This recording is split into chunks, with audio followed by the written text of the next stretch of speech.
एक नया college add हुआ है, Chandulal Chandrakar government medical college Durg Bhilai. इसके अलावा कुछ नया नहीं है। सेकेंड राउंड की counselling as per schedule start हो गई है छत्तीसगढ़ में नीट 2022 की। जैसा कि बोला गया था 10 तारीख से 13 तारीख तक, आज 10 नवंबर है, 13 नवंबर तक चलेगा शाम को 4:30 बजे तक। तो चॉइस फिलिंग स्टार्ट हो गया है यहाँ पे और आपको वो चीज़ें क्लियर देखेंगी। आप CGDME की वेबसाइट ओपन कर लीजिए और होम पेज में हम लोग जाना चाहते हैं, देखते हैं जा पाएंगे या नहीं। थोड़ा सा नेटवर्क का भी इशू रहता है ऐसे, तो लेट्स सी, है ना। तब तक मैं आपको कुछ चीज़ें बता देता हूँ कि कई सारे बच्चे परेशान हो रहे हैं इस चीज़ को लेके कि सर क्या करना चाहिए, है ना।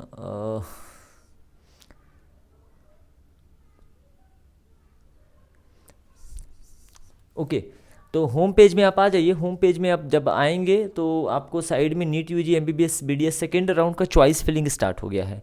तो सेकेंड राउंड में वही बच्चे पार्टिसिपेट कर सकते हैं जिन्होंने फर्स्ट राउंड में पार्टिसिपेट किया था, अब चाहे उनको अलॉटमेंट मिला हो या ना मिला हो। जो बच्चे अपने कॉलेज को अपग्रेड नहीं कराना चाहते उनको सेकेंड राउंड में पार्टिसिपेट करने की ज़रूरत नहीं है।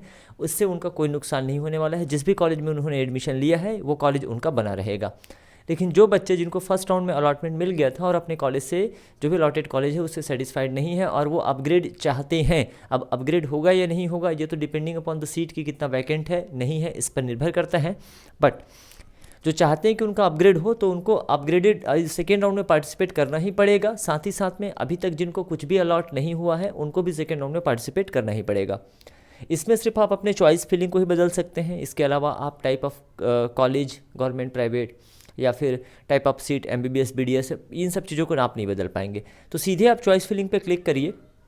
जब आप उस पर क्लिक करेंगे तो आपका लॉगिन आईडी और पासवर्ड के माध्यम से आप वहाँ पे लॉगिन कर पाएंगे। अभी मैंने एक स्टूडेंट का लॉगिन करके चेक किया था, उसमें कुछ बहुत ज़्यादा नया नहीं है। सिर्फ और सिर्फ आपको चॉइस फिलिंग के लिए ही ऑप्शन अवेलेबल है।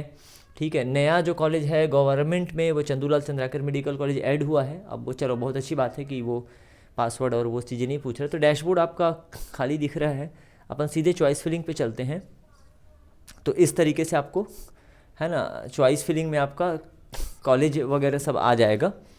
पहले से जो कॉलेज आपको अलॉट हुआ है वो कॉलेज आपके चॉइस फिलिंग में अवेलेबल नहीं रहेगा, इस चीज़ का आपको ध्यान रखना है। ठीक है, बाकी सारे कॉलेजेस आपके पास रहेंगे। अब आप जिस कॉलेज में जाना चाहते हैं सिर्फ उसी कॉलेज को आप सीक्वेंस में अरेंज करिए। फॉर एग्जांपल, यदि आपको पंडित JNM मेडिकल कॉलेज पहले राउंड में अलॉट हो गया है तो अब आप उसको अपग्रेड तो करना नहीं चाहेंगे, तो इसलिए आपको पार्टिसिपेट करने की ज़रूरत नहीं है। या फिर जैसे पहले राउंड में आपको मिल गया है रायगढ़ का मेडिकल कॉलेज और अब आप चाहते हैं कि नहीं यार मुझे रायगढ़ मेडिकल कॉलेज में नहीं करना है, तो अब जहाँ करना चाहते हैं सिर्फ उसको ही आप चॉइस में डालिएगा। ऐसा नहीं कि रायगढ़ से नीचे वाले जो कॉलेज हैं जैसे कांकेर हो गया, महासमुंद हो गया, कोरबा को भी डाल दूँ क्या, तो दिक्कत हो जाएगी आपको। फिर इस चीज़ का आपको ध्यान रखना है। अपग्रेडेड राउंड में पार्टिसिपेट करने के लिए आपको इस चीज़ का बिल्कुल ध्यान रखना है कि अब जिस कॉलेज में आपको अलॉट हुआ है उसके अतिरिक्त आप अपने आप को और कहाँ अपग्रेड करना चाहते हैं, अवेलेबिलिटी है तो आपको अपग्रेड किया जाएगा, अन्यथा आपका पहले वाला कॉलेज उपलब्ध रहेगा।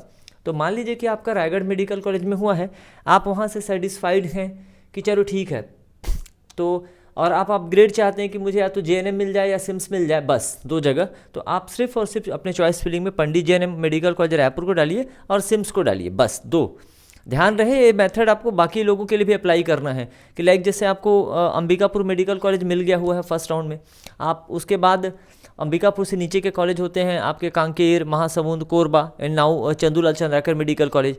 तो अंबिकापुर मिला हुआ है तो अपग्रेडेड राउंड में आपको ये नए कॉलेजेस को डालने की ज़रूरत नहीं है अगर आप नहीं जाना चाहते तो, क्योंकि यदि सीट खाली रहेगी तो पता चला आपको डाउनग्रेड कर दिया जाएगा। ठीक है, अब फिर उस एक बार अलॉटमेंट आ गया सेकंड राउंड का, आप कुछ नहीं कर पाएंगे, फिर आपको नए कॉलेज में, अलॉटेड कॉलेज में एडमिशन लेना ही पड़ेगा। तो इस चीज़ का आपको ध्यान रखना है। 13 नवंबर 4:30 बजे तक, हालांकि कोई नया नोटिफिकेशन नहीं आया है, ना ही ये बात क्लियर की गई है कि फर्स्ट राउंड में कितने बच्चों ने एडमिशन लिया है। आप चंदूलाल चंद्राकर आप देख सकते हैं। एक सवाल ये भी है आप लोगों का कि चंदूलाल चंद्राकर मेडिकल कॉलेज का क्या पोजीशन होगा इस पूरे सीक्वेंसिंग में। तो टोटल 10 गवर्नमेंट मेडिकल कॉलेज हैं हमारे पास। ठीक है, ये आपने देख लिया है। इस तरीके से आप चॉइस फिलिंग करेंगे और किसी चीज़ को आप बदल नहीं कर सकते। आप चॉइस फिलिंग करने के बाद सेव करिएगा, प्रीव्यू करिएगा, उसको फाइनलाइज लॉक कर दीजिएगा। देन हाँ, बाद में एडिट भी नहीं कर पाएंगे, दिक्कत होगी आपको, है ना। तो सोच समझ के करिएगा चॉइस को अरेंजमेंट।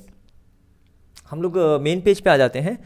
तो जैसे हमारे पास total 10 government medical college available हैं। ठीक है, चॉइस फिलिंग के लिए। तो चंदूलाल की क्या पोजीशन होनी चाहिए, तो मेरा ऐसा मानना है फर्स्ट नंबर पे तो आपको PT JNM रायपुर को ही रखना है, PT JNM। सेकेंड नंबर पे आप सिम्स को रखिए, फिर डिपेंड करता है, कई लोग सेकंड पे जगदलपुर को भी रखते हैं, कोई दिक्कत नहीं है, जगदलपुर अच्छा कॉलेज है।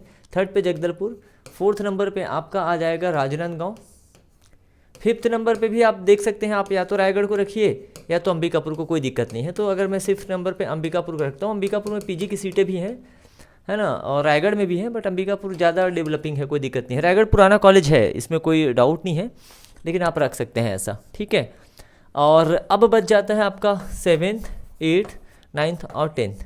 तो कांकेर को क्या चंदूलाल से ऊपर रखना चाहिए? डेफिनेटली आप कांकेर को चंदूलाल से ऊपर रख सकते हैं। अब बच गया आपका चंदूलाल चंद्राकर मेडिकल कॉलेज, इसको आप 8th नंबर पे रखिए, चंदूलाल को आप 8वें नंबर पे रखो। 9वें नंबर पे आप रखिए या तो कोरबा को या तो महासमुंद को। देखिए भविष्य कोई नहीं जान सकता, मैं भी नहीं जान सकता कि ये जो नए कॉलेजेस हैं ये कितना आगे डेवलप होंगे या नहीं होंगे, है ना, ये सारी चीज़ें हैं।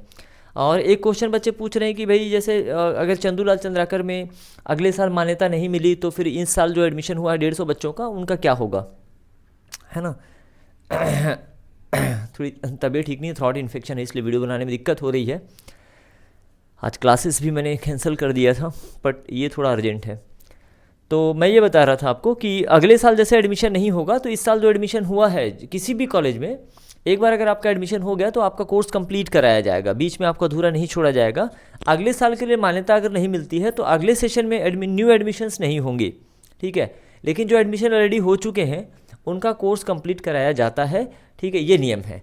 अब इंस्पेक्शन जितने भी नए कॉलेजेस हैं जो 5 साल से अभी कम, जिनको 5 साल से कम हुआ है, तो उनका इंस्पेक्शन तो एवरी ईयर होना ही है ना, चाहे कांकेर हो या फिर कोरबा हो, महासमुंद हो या चंदूलाल हो, हर साल, है ना, मेडिकल काउंसिल उनका इंस्पेक्शन करेगी और हर साल उनको जो मान्यता मिला है उसको रिन्यू किया जाएगा। किसी भी साल अगर कोई कमी नज़र आती है तो उस साल के लिए उसको 0 ईयर घोषित कर दिया जाता है। तो जब 0 ईयर घोषित किया जाता है उस अवस्था में जो बैच पढ़ रहे हैं वहाँ पे उनको कोई इफेक्ट नहीं पड़ता, कोई प्रभाव नहीं पड़ता, उनके कोर्स कंप्लीट कराए जाते हैं। तो ऐसे टेंशन लेने की ज़रूरत नहीं है।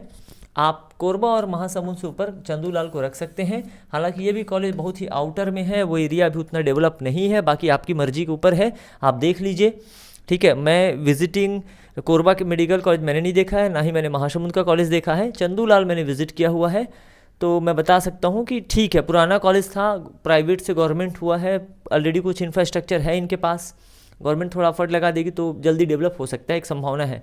और ना हो तो ऐसा कोई भविष्यवाणी नहीं कर सकता, ठीक है, कि इनमें से कौन सा कॉलेज पहले डेवलप होगा। हो सकता है 3-4 साल में ये सारे कॉलेज एक जैसे डेवलप हो जाए। तो ये सीक्वेंस हो गया।